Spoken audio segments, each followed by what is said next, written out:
It being 3:14, pursuant to order made on Monday, June 20th, 2022, there is an agreement between the parties to have some brief statements at this time. Je donne maintenant la parole à l'honorable député de Mégantic. I now recognize the honourable member for Mégantic-l'Érable.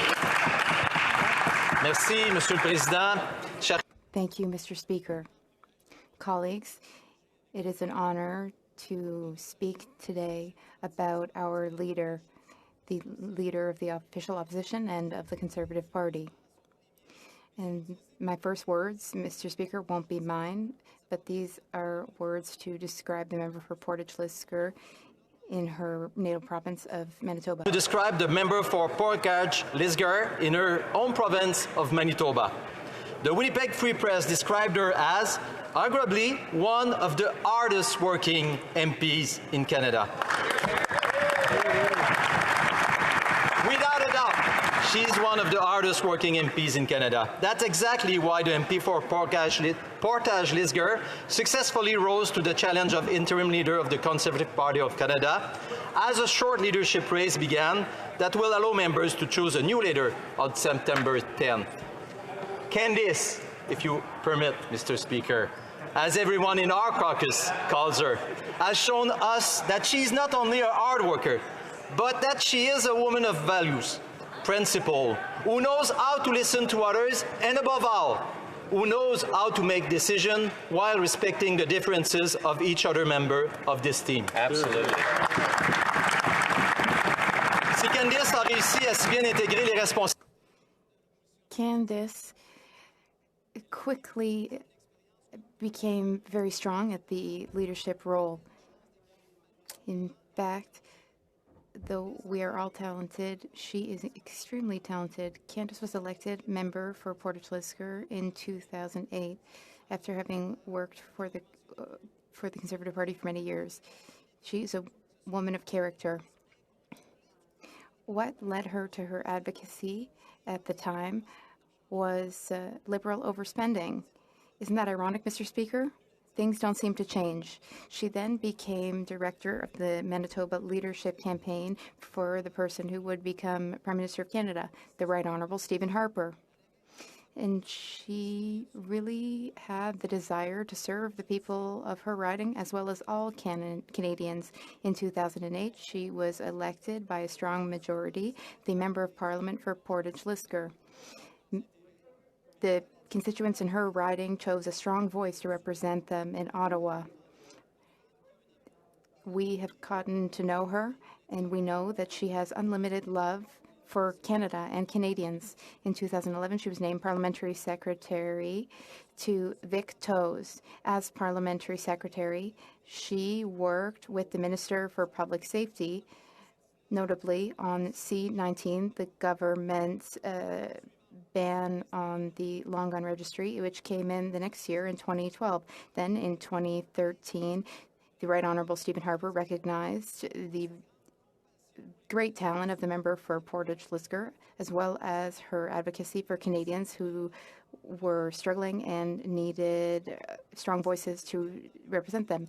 Then she became Minister for Social Development in Cabinet. She worked tirelessly in Canada's fight against chronic homelessness. She also worked hard to defend those living with disabilities. In 2006, Candice broke a glass ceiling for the first time in the Conservative Party. She became the first female in the Conservative Party's history to become a parliamentary House leader. Rona Ambrose saw in Candice a team player who would do a great job organizing the official opposition's work and projects so that all of our supporters and all Canadians' voices could be heard and represented here in the House. She did her job with great excellence. Candice knew how to use all avenues available at Parliament to make the government understand that it does not have carte blanche, it does not have free rein to do whatever it wishes. wishes. The member for Regina Capel also recognized the strength of the member for Portage Lisgar, asking her to continue to serve the country as interim leader of the official opposition. With all that great experience, she then became a deputy leader for the member for Durham. Mr. Speaker, all of our party leaders with whom she has worked in her capacity as MP have given her big responsibilities because she is a woman who we can trust. The Conservative caucus knows her as a woman who unites us.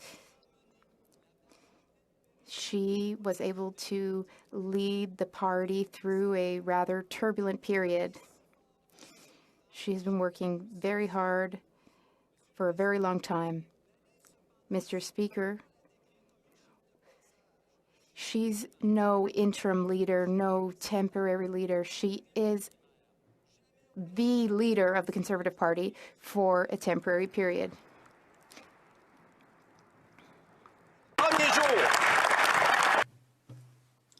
From day one, she got to work to do what she was asked to do, to lead the Conservatives during a leadership race, to present strong, united opposition to the Liberal government, and to be the voice of all Canadians without exception. On behalf of all of my colleagues, Mr. Speaker, I can say that she was successful in all of her endeavors. She is the leader of all Conservatives, and she made us forget the acting portion of her term as a leader. She is a woman who united Conservatives in a difficult time. And I can say that before I started to work with her daily, because it was a privilege to do so, I did know what a talented politician she was and what a talented parliamentarian she was. But I didn't really know why she was so successful. Those 25 years, and I was intrigued by the path of my colleague from Manitoba. Today, I will share this secret with Canadians. The secret to the success of Candice, the MP for Portage Lisgar, the leader of the official opposition and the Conservatives, can be summed up in 3 words: respect, values, and principles. Candice is a woman of faith, the youngest of 8 children. She grew up in a family with Mennonite roots. Étant la plus jeune de la famille, as the youngest child, she had to learn very young to listen to others. What she learned in her family, she used throughout her life, in her professional and her personal life. For her, every single member of caucus deserves being heard, and all points of view deserve to be considered. I sincerely believe, Mr. Speaker, that she sees caucus as her family. She understands and accepts differences and can tolerate certain behaviors that might not be within the main, but she will push each member of caucus to use his or her talent for the good of the team, and she will make sure that the family works together. She is the epitome of Conservative values that make us what we are. And she does not back down. She believes and will fight for her beliefs to the end, and that is a huge quality. And she knows, though, while all of this is happening, that her colleagues can have different opinions. She takes positions based on her convictions and her values, and she tries to find common ground rather than seeking to always be right. She required from all of us that same open-mindedness, and she did it with a strong hand, Mr. Speaker. I really do believe that she feels that each member of caucus is a member of her extended family, and I think that I can speak on behalf of all of my colleagues when I say thank you for accepting us as we are. I can tell you that we have some faults, but we also have qualities, and I would like to highlight that. You have to understand that for our leader, family values were passed down by her parents, by her mother in particular, who she visits regularly. And her children are a source of inspiration for her. They are always first in her heart. Luke Delaney, who's here in Ottawa, and Parker, you must be very proud of your mother. I can tell you that she is incredibly proud of you.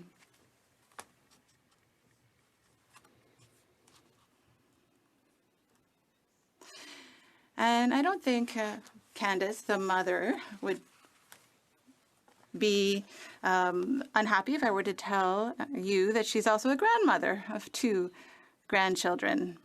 And there's also Michael, who is by her side in this political journey, and who also sings and plays music with her and can also help her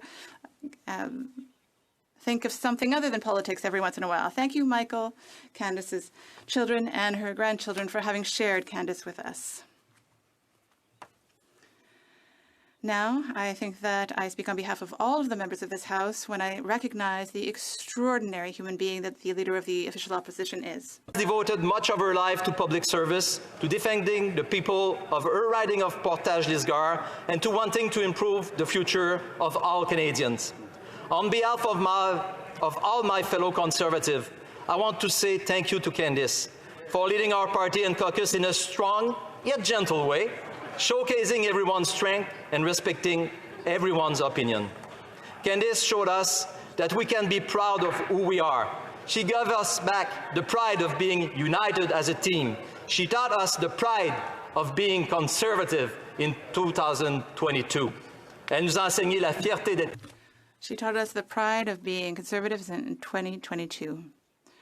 Mr. Speaker, the summer break is upon us, but I would like to say something. Candice is our leader until the 10th of September, so I don't think the time off will be that restful between now and September. Thank you, Candice, for having trusted us. Et pour ton travail acharné. And thank you for your hard work for the Conservative Party of Canada.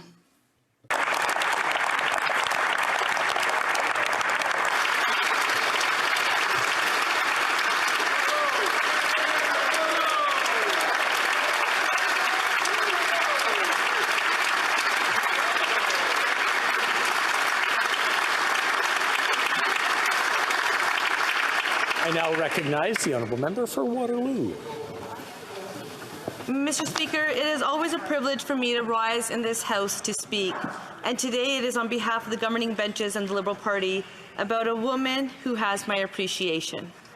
I know that my colleague across the aisle was elected back in 2008 for the very first time, and she has served her riding of Portage-Lisgar ever since. And it's actually not that long ago that the same member in her party occupied the seats on this side of the House.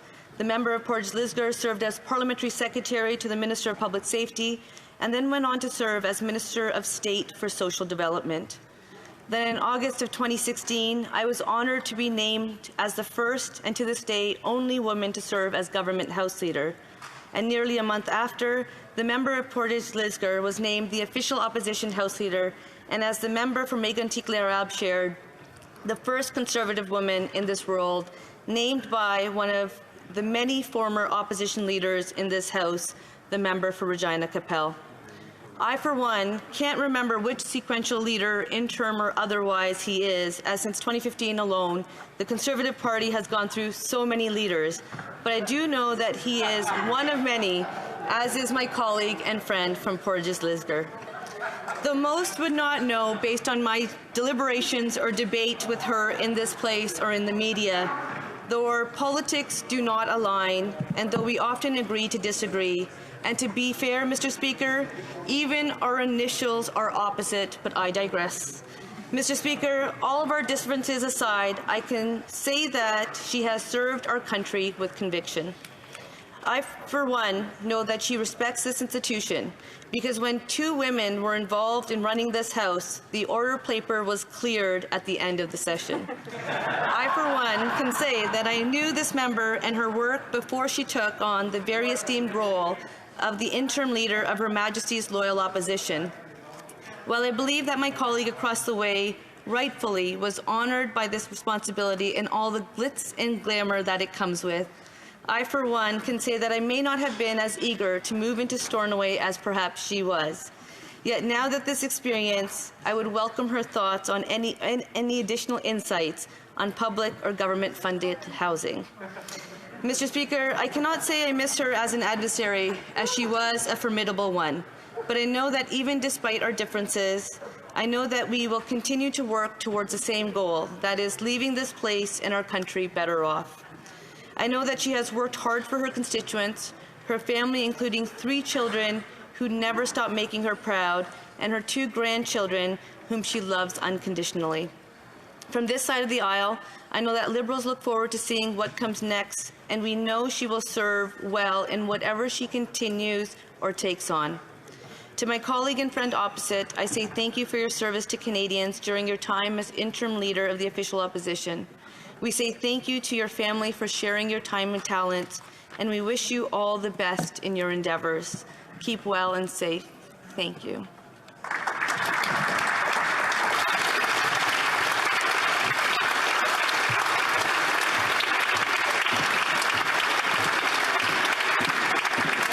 L'honorable député de Belleuil-Chambly. The honourable member for Belleuil-Chambly.